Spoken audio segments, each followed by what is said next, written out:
Baro e gwenge mag Simboi Kogembo e Koso kod Kosodo e wang' chieng' wuod tok aora Kibuon Baro. Kaluwore gi coordinator mar Red Cross Samuel Omondi, gisechopo e gwengego mar konyo familia go eko dar nyaka kuonde moting'ore malo.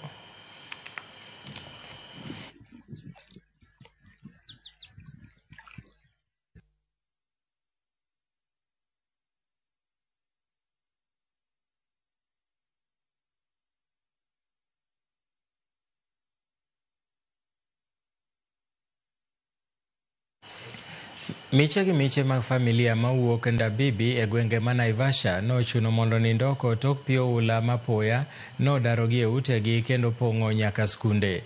Maeri en kaluwore kod koth mapek manogo bungu ma Eburu kendo miyo pi oula ridore nyaka kuonde mag dak.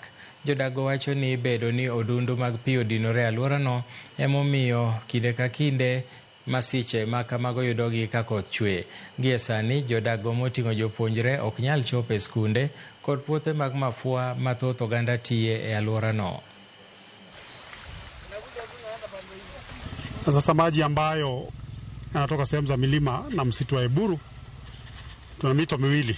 Msitu mmoja ambao unatoka sehemu za Eburu kule ndani na mto wa pili unatoka sehemu za Mau.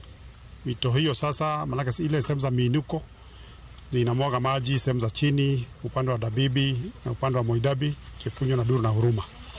Jana usiku maji haya yamezidi, na kuanzia jana usiku masaa 2 mvua ilikuwa kubwa sana na maji yakafurika kwa boma za watu, vitabu, mifugo yote imesombwa na hata mashule.